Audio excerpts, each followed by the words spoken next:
The Wolves decide to howl in LA. Ow! Plus, the Knicks get hosed by a tough call in Houston. And, well, the Bucks might finally be getting it together under Doc Rivers. Plus, is Trey Young going to be a Laker? All that and more on Locked On NBA. You are Locked On NBA, your daily NBA podcast. Part of the Locked On Podcast Network, your team every day. Welcome to Locked On NBA, your daily source for all things NBA from the Locked On Podcast Network, your team every day. Thanks for joining us and making us part of your lives. Appreciate you guys being with us and being an everyday or joining us all throughout the week with our various hosts, whether it's me and David Ramil tonight on Tuesday's show, or if you're catching us with John Corrales and Jake Madison, or Pat the Designer, Nick Angstadt, Wes Goldberg, Adam Morez. We're glad to have you with us. Oh, and can't forget Jackson Gatlin with a variety of guests on the Monday show. On today's show, we'll talk about the Wolves and how they absolutely demolished the Clippers inside as they signed, and where the league has gone and how Ty Lue needs to adjust. We'll talk about Victor Wembanyama absolutely just dominating the Toronto Raptors, one of his best games as a pro. The Bucks run the Nuggets out. The Knicks stage a furious comeback only to get hit with what even the officials thought was a bad call. Later on, we'll talk about the question of whether or not Trey Young's going to wind up with the Lakers or the Spurs. And Mitch, there's some changes going on in Charlotte's front office. All that and more on today's show. My name is Matt Moore. I'm senior NBA writer for the Action Network, co-host of Locked On Nuggets. I'm joined by David Ramil. He's co-host of Locked On Heat. Today's show is brought to you by Prize Picks, the easiest and most exciting way to play daily fantasy sports. Go to prizepicks.com/LockedOnNBA and use code all lowercase LockedOnNBA for a first deposit match up to $100. All right, we got lots to get to tonight, David. Let's start with the nightcap because it was the most relevant game for standings with the Western Conference #1 seed on the line as the Minnesota Timberwolves go in to crypto.com and absolutely demolish the Clippers in the second half. Wolves had a good lead in the first half. Clippers make a furious run. James Harden hits a buzzer beater at the half. It seems like all the momentum is turning. And then in the second half, the Wolves absolutely beasted inside. It was a dominant performance by the size and physicality that the Wolves bring to the table. Yeah, that third quarter was explosive from Minnesota's end, doubling up 40 points to 19 on just the Clippers side of things. And the power inside from Rudy Gobert, just controlling things defensively, making things so much more difficult for the Clippers. They were clearly outmatched from a size perspective there. And they were without a fully healthy Zubac. Obviously, he was a little bit limited as he continues to come back from injury. He's still rounding into form. They were a little limited. Mason Plumlee getting some minutes too instead of Daniel Tice. So I don't know. It was just well, listen, the Wolves are good. You've been talking about this all year. You've been high on the Wolves all season long. We talked about the Clippers last week. We talked about Kawhi Leonard as an MVP candidate. I still think he deserves some consideration for what he's been able to accomplish this season. But this is just two really good teams going at it, and Minnesota just kind of overpowering the Clippers, who are, a very good team, but just lack the size to be able to match up with the Timberwolves, just as many teams have this season. So the Clippers, the Wolves only shoot 11 of 34 from three-point range. They only hit 11 threes, but they shoot 52% from the field. Anthony Edwards missed all of his three-pointers, but went 7 for 7 inside the arc for 23 points. Karl Anthony Towns chipped in with 24. They get a good number from the bench, but the big number in this one is that points in the paint figure. They outscored them in the points in the paint in this one, 64-42. Woo! 22-point advantage in points in the paint. Look, Ty Lue's not playing. He didn't play a lot of no big lineups tonight. He may have gotten in there a little bit with some of them, but it is a lot of like Zubac and the four wings or Tice and the four wings. He didn't experiment the way that Chicago did last week, where they started Andre Drummond next to Nikola Vucevic when they played Minnesota and got a win. The Clippers, and to me, this is a Ty Lue thing. Lue did this last year where he's like, no, like our best ball is like 5 guards. Right. It is not 2018 anymore, my man. Like the league has evolved past small ball being the answer to everything. When Lue was really dominant, when he won the title with the Cavaliers, and even going back to 2021, when that Clippers team probably makes the finals if Kawhi Leonard doesn't get hurt versus Utah, the solution then was always go small, go small, go small. If you go small, you win the series. First team to go small wins. That's just not where we're at anymore. And Minnesota, John Krasinski of The Athletic had a really good tweet about this, about how that's like the model for what they want to do is they stay big and they force you to adjust to them. If the Clippers are going to stay small and they're going to play these wings, they're going to need to do better than 9 of 28 from three. And that's on both ends of they shot fewer threes than the Wolves and they made fewer threes than the Wolves. Both of those numbers are concerning, in part because the Clippers want to get dribble penetration and kick out to shooters. They can't do that versus Minnesota's excellent perimeter defense, especially with Rudy Gobert working the back line. He was sensational tonight on both ends. So this to me is something that Ty Lue's going to have to make adjustments to and get used to the fact you can't just go small and spread the floor on folks anymore. The league has evolved past that, I think. You're absolutely right. And it's a good point on Minnesota's defense, but I'm just not sure that the Clippers have the personnel to counter that either. Like, would you replace Terrence Mann in the starting lineup with Daniel Tice and go double big? I just don't see. I mean, Tice can stretch the floor. Zubac more of a low post guy. I don't know how that's going to really necessarily. I mean, I guess you could get some sort of edge in the rebounding front a little bit, get those second chance scoring opportunities again, kick it out to wide open shooters. But if they're not knocking those down because of Minnesota's perimeter defense, I don't know how much more of a help that's going to be to the Clippers. Like it's certainly an adjustment, and I think it's one that Lue has to make. I'm just not sure how productive it'll be if they wind up going with that double big lineup. Wolves go to 2-0 versus the Clippers. They clinch at least a split of season series tiebreaker. They do face the Wolves. The Clippers face the Wolves 2 more times, so they can tie this. That could wind up being very interesting late in the season, especially with the race for the Northwest Division. Because if it goes 2-2, guess what? Division winner gets that tiebreak, and we'll see how that one shakes out. The Wolves in a good position to get tiebreaker outright if they can win one of the next two. Elsewhere, let's go to the New York Knicks. So the Knicks obviously injured. No Julius Randle, no OG Anunoby, no Mitchell Robinson. They were banged up on the road versus the Houston Rockets. Went down big, staged a furious comeback to get back into this one. Jericho Sims, no Isaiah Hartenstein tonight. Jericho Sims starts at center. The Rockets get Alperen Şengün, who was questionable. He plays in this one. No Fred VanVleet for them, though. Rockets led for the duration, but the Knicks make a furious comeback. They block a Houston game-tying attempt, and then the ball just flips out to Aaron Holiday, who just hoists up a shot. Jalen Brunson makes a desperation closeout on him. Doesn't make a lot of contact. You could actually argue that Aaron moved his arm into him, and it's ruled a foul on the lower body. 3 shots, because it was a shot attempt from Aaron Holiday at the buzzer, and the Rockets win 105-103. After the game, Ed Malloy in the pool report admits, this is what we thought it was. This is what it looked like. We thought there was contact on the body. Looking at the post-game video, there was marginal contact and a foul should not have been called.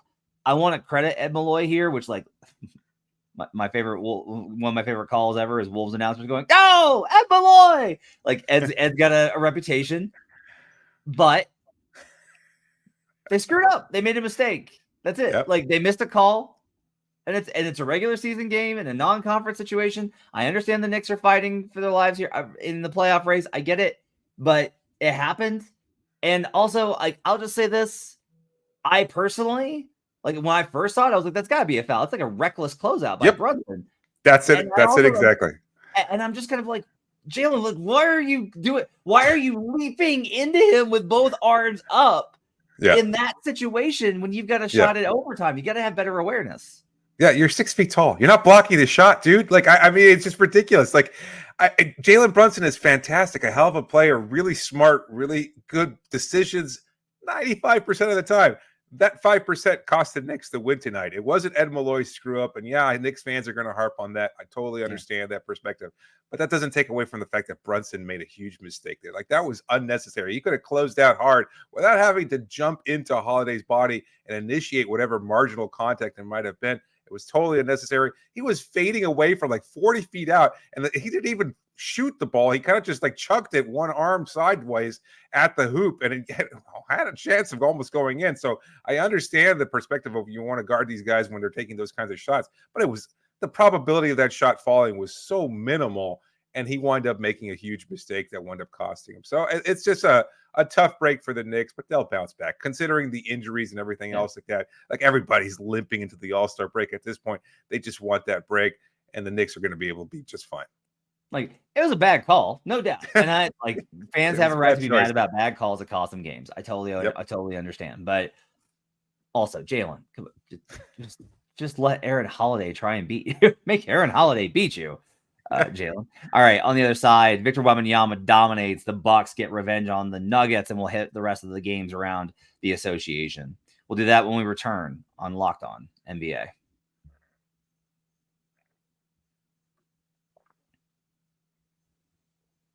Right now, I'll tell you about Prize Picks. It's demon time on Prize Picks. You can now win up to 100 times your money with as little as 4 correct picks. You can turn $10 into $1,000. Demons and goblins are the newest and most exciting way to play at Prize Picks. Squares marked with red demons or green goblins get you different payouts, and you can now win up to 100 times your money with as little as 4 correct picks. Prize Picks even offers injury insurance so that your entries stay in play even if one of your players gets injured. For football and basketball games, if you have a player who exits the game in the first half and doesn't return, the player projection won't count against you and the rest of your entry stays live. Prize Picks is the only daily fantasy sports platform with an injury insurance policy. And they now offer Apple Pay for quick and easy deposits into your account this basketball season. Go to prizepicks.com/LockedOnNBA and use code LockedOnNBA for a first deposit match up to $100. That's prizepicks.com/LockedOnNBA for a first deposit match up to $100. Pick more, pick less. It's that easy. Prize Picks is daily fantasy made easy. We'll be right back on Locked On NBA.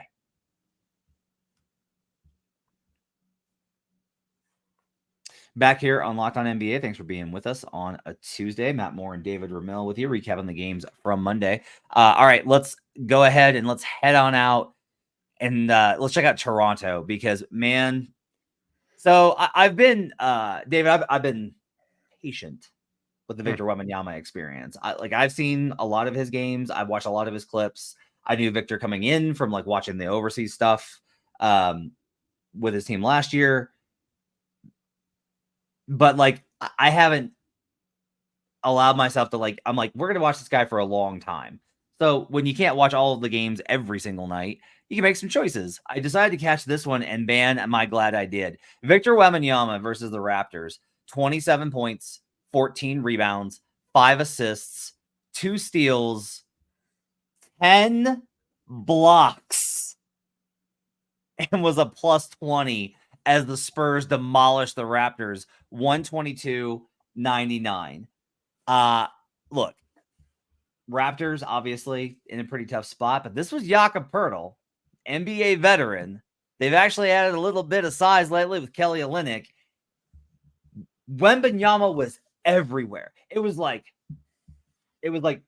block, take the ball up the floor, catch it, assist, go back down, block it again, run down the court, get the rebound. Like, hit it 3. It was nuts. It was absolute demolition. Like, this is what he was hyped as. And it was really incredible to watch. There were just so many sequences where the Raptors could not do anything on their drives because of Wembanyama's presence. Like, this is the future for the San Antonio Spurs, is what they got from Victor Wembanyama tonight. Phenomenal performance from him. He clearly pulled away, I think, as the rookie of the year, too. Like, I know it was debatable earlier on between him and Chet Holmgren, but I think that's cooled off a little bit. Wembanyama has continued to just find his groove, and tonight's performance, I think, really cemented that from anybody who's got any lingering doubts. Sure, there's a lot of the season left, and it's not a knock on Chet Holmgren, obviously, but I think Wembanyama continues to establish himself as a legitimate dominant presence, even as a rookie, and a young rookie at that, and one who's going to be impacting the NBA for a long, long time, considering the way he played tonight. The Denver Nuggets are in a little bit of a slump here. So they got they get this big win versus the Lakers on Kobe statue night. And then they're on a back-to-back, and the Kings house them. Okay, fine. Schedule loss, whatever. But then they go to Milwaukee after beating Milwaukee earlier in Denver.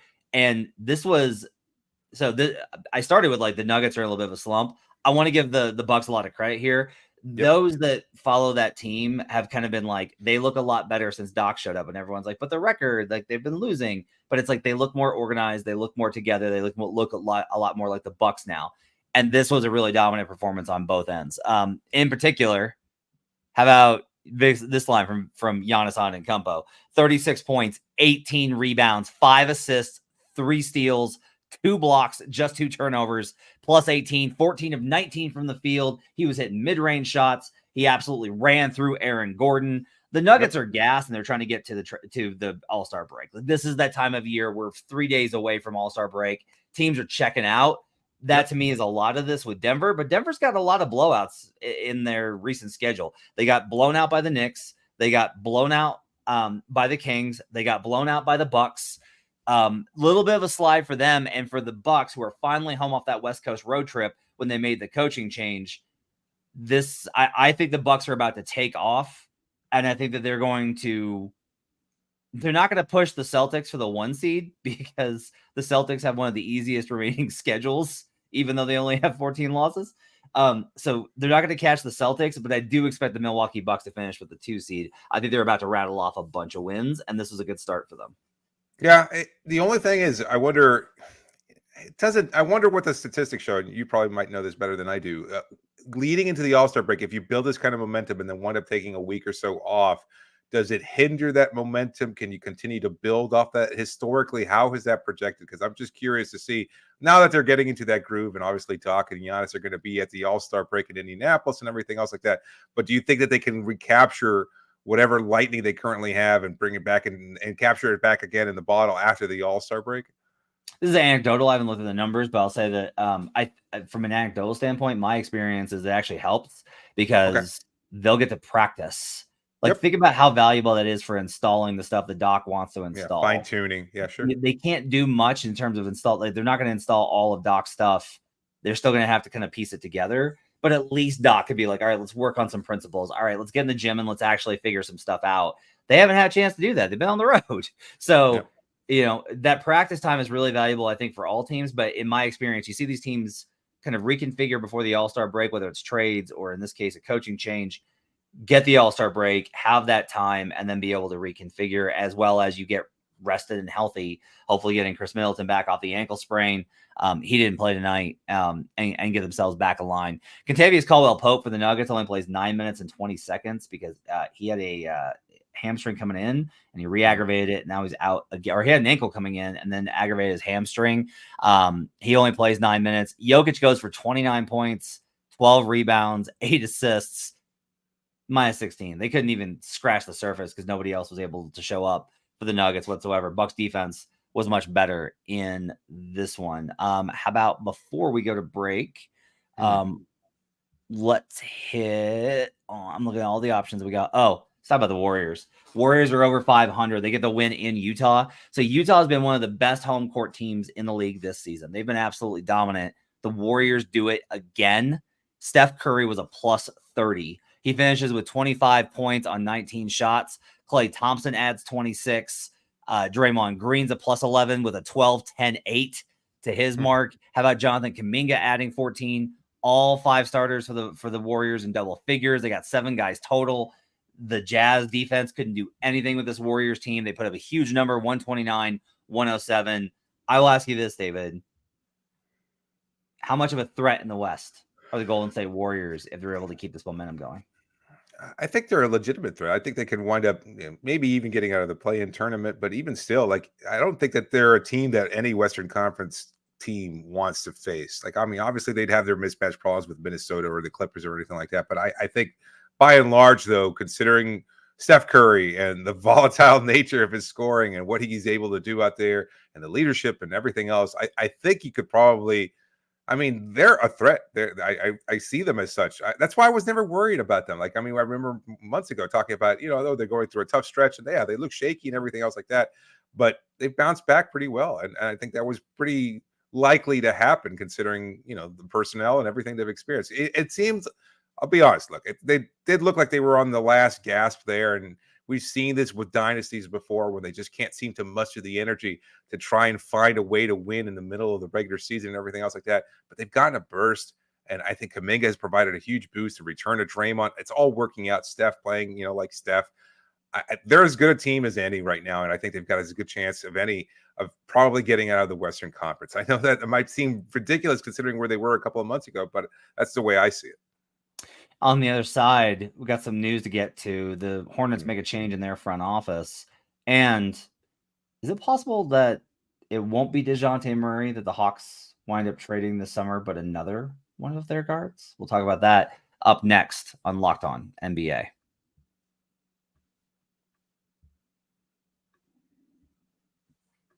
This episode is brought to you by BetterHelp. Therapy can be different for everybody, and sometimes we all need the opportunity to get something off our chest. Big or small, certain things can really start to get to you, and it's important to let that out, especially to someone who's unbiased on your life. So today I want to say how I really feel about something, and you might even be saying the same thing about this week. So I had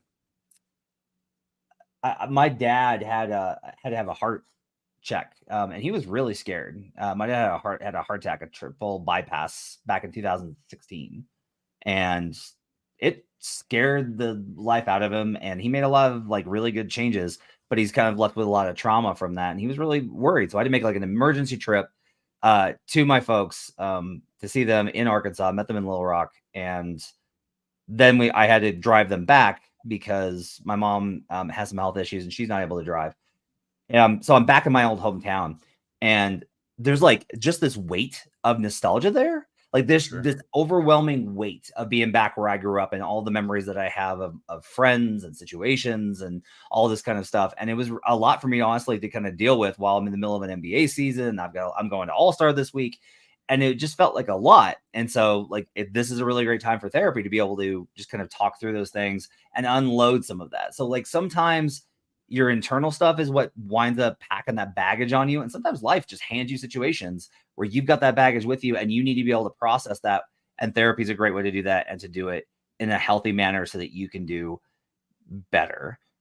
Most of us have bigger problems than our favorite sports team, and it's important to get things off your chest every once in a while. If you're thinking of starting therapy, give BetterHelp a try. It's entirely online, designed to be flexible and suited to your schedule. Visit BetterHelp.com/LockedOnNBA to get 10% off your first month. That's BetterHelp, HELP.com/LockedOnNBA. We'll be right back on Locked On NBA. Final segment here on Locked On NBA. Thanks for joining us. Appreciate you guys being with us on Tuesday. Tomorrow, John Corrales and Jake Madison will get you caught up on all the games from Tuesday, as well as the news and the association. Speaking of, let's start here. David, so I reported over the Action Network back in January this thing that I heard. I heard it from several people that while the Hawks were evaluating all this stuff for DeJounte Murray, that they called San Antonio and were talking to them. And there was a little bit of traction there, but nothing really serious because in part the Spurs are like, you're not getting your picks back. But the other thing that was interesting that came out is I heard, Trey might wind up there. And I was like, what? And they're like, yeah, no. If the Hawks decide to move Trey, this is the big thing, is that Trey's happy to stay in Atlanta. But if the Hawks were to decide to make a change, they would be open to him going to San Antonio, because he could play with Victor Wembanyama. And you get Trey Young and Victor Wembanyama. That's a pretty good combination for both of those guys. Mark Stein, the Hall of Famer, reported the same this weekend. It confirmed, wrote individually and reported a little bit more, as well as another team that might be interested in Young services, and that is the Los Angeles Lakers. Now, Trey Young, guess who represents him, David? Is it Clutch Sports? How did you guess? I don't know. It's wild shot in Carter. But it does create a number of really interesting questions. So the Lakers after the deadline made a big fuss about they're going star shopping this summer, that DeJounte Murray doesn't move the needle enough for him, so they didn't want to give up the assets for him. And this summer, they're going to have 3 whole first-round picks to be able to trade, presumably alongside D'Angelo Russell, Austin Reeves, though they don't want to do that deal. Donovan Mitchell is one of the names, which that's really interesting for a number of reasons. But Trey Young's the other one. And I think that one of the really interesting questions here is how this winds up working out with, do they add a third star next to LeBron and AD? Or does LeBron finish his career wherever Bronny James ends up if he's drafted? And then the Lakers add this other star to put next to AD as part of the next chapter? Like, that's where my brain is going, is like, is this about giving LeBron a third star? Or is this about like AD becomes the veteran core star and they add Donovan Mitchell, Trey Young, or whoever else? I'm really curious. It was fascinating to me to hear the Lakers possibly as a landing spot if the Hawks were decided to trade Trey Young.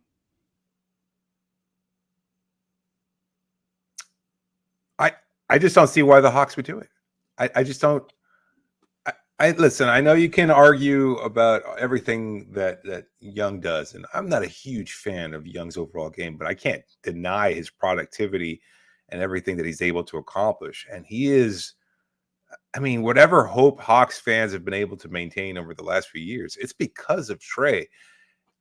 I think it's more incumbent on the Hawks front office to build a better team around Young rather than try to shop him and get whatever limited assets you might be able to accomplish. Like, I think the Hawks are good enough, despite this season's record. I think they've accomplished enough over the last couple of years, and the stint of Young in Atlanta to say, you know what, we're closer to the top than we are to the bottom. And why would we want to retool and rebuild and jumpstart everything and just change the current dynamic? Like, I think you could still get playable assets for DeJounte Murray if you don't like that fit between those two players, and build around whatever core you have now with Jalen Johnson and everything else that you've got in Atlanta. I think that's the better decision. Look, I mean, from the Lakers' perspective, I think you'd want to add a player like Young to kind of revitalize and take some of the on-ball pressure from LeBron James, who's still very good, even at his age and everything else like that. So it makes a lot of sense. I think they'd see it as addition of a third star rather than replacing LeBron James because he's probably looking to play elsewhere or anything else like that. I obviously we have no idea what his intentions are, and I don't think even he knows what his intentions are at this point. Although with LeBron, you never really can tell. But from the Hawks side of things, I just don't see why you'd give up on Trey Young rather than try to make this current roster better. Now that you've got him, you've got Jalen, you've got other players there that can play alongside those guys there and make that team more into a title contender rather than just blowing it up and shipping Young elsewhere.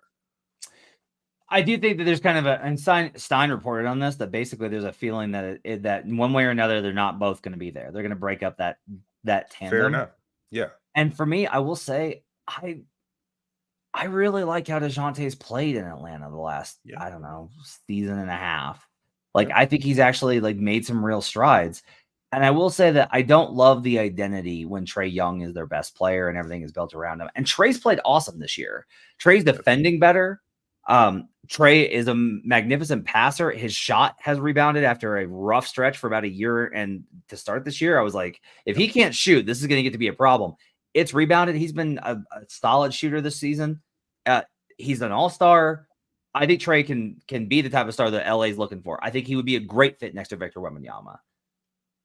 I do kind of think that if you're the Hawks, it's time to kind of it's time for a radiator flush, the fuel system flush. It's not like you just need, I think, to get a fresh start, because I can't see any situation in which they're able to find the pieces to get Trey in a position. Like, they have talent.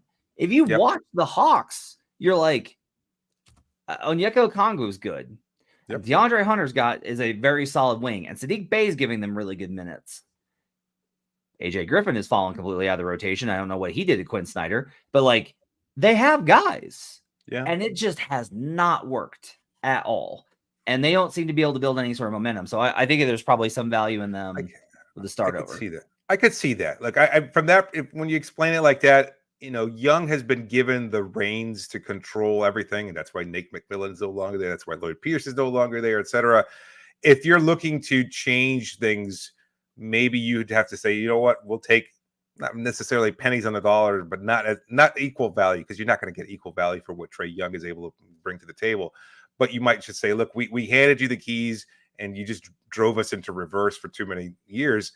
We want to change things around a little bit. And it might help Young too. Like if you send him to LA where he has to play alongside LeBron and AD, he no longer feels that kind of the ego trip of being like, this is my team, I can do whatever I want. No, you're playing on LeBron's team. You have to make those adjustments.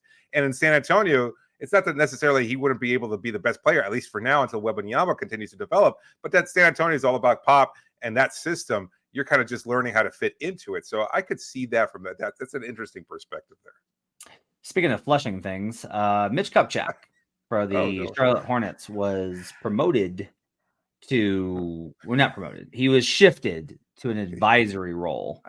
Escaped might be a good one. Yeah. I don't know. I'll be completely transparent. I don't know how to judge Kupchak's time with the Hornets because I don't know how much he was the problem. There are a lot of conversations about the different people that are involved in that ownership front office situation when under Jordan, and then you have the new ownership coming in and wanting their stuff installed. And so it's like, this is not surprising that they're going to install their own GM, president of basketball operations. I would expect Steve Clifford to be let go at the end of the season. And Steve Clifford, I think, is a good coach. And this team was such a cultural, like, instead of you hired, people were kind of like, you hired Steve Clifford to make this team better. And I'm kind of like, if Steve Clifford can't get this team to look like a professional basketball team, I don't know who can. Because at least Steve may not be able to win you a title, but Steve Clifford will have your team look like a professional team if you've got professionals on it. Yep. And they haven't looked like that. They're a team I think that needs a complete overhaul. They're a team I think that desperately needs to find a franchise superstar in the draft. And you're going to say, what about LaMelo Ball? And I'm going to say they're a team that desperately needs to find a franchise superstar in the draft. Now, LaMelo's been hurt this season. Like his offensive numbers when he's played are fantastic. I'm a longtime critic of his. That's been out there. I'm just saying, like, how good would LaMelo Ball be as like the number 2, right? Like, but this is also probably not the draft to find that. Hornets have, I'll ask you this, David. Did the Hornets have the worst long-term in terms of 5 to 7 years trajectory, most likely, of any NBA franchise? No, I think they can. I think they have, between Melo and Miller, sometimes all it takes is a spark, and you never know where you'll find that. And as bad as this draft projects to be, you could get that right player who winds up taking that leap. I mean, I don't know. As far as the long-term projections, it is difficult for me to kind of, just see what happens because so much can change and you never know. You could get the right free agent. You might make the right trade, something that Mitch Kupchak wasn't able to really pull off. An ownership change, a front office adjustment, all those kinds of things take place. And next thing you know, you have to create an identity. And I think it's a team kind of starving for one too. So I think you've got enough there. I do question whether or not, we just talked about Trae Young. LaMelo kind of feels in that same category too, where he's been given too much too quickly and hasn't exactly earned it. And I don't know if he's going to wind up making that adjustment in order for him to understand how to kind of take a back seat and create a culture of winning or to be a part of a restart there. So I don't know. Their long-term projection might not be great, but I'm still optimistic that they can kind of turn things around if they get the right person who's able to pull off some miraculous moves there. And we'll see who they decide to take over and redirect that franchise. That's going to do it for Locked On NBA. Thanks for joining us. Appreciate you guys being with us. Have a great day. Enjoy the games on Tuesday night. And John Corral, Shake Madison, got you there. You got Pat, the designer, and Nick Angstadt on Thursdays, and Wes Goldberg and Adam Mares on Fridays. Appreciate you guys being with us. Make sure to check out Locked On NBA on YouTube, youtube.com/LockedOnNBA. Thanks for being with us. We'll see you guys again next time on Locked On NBA.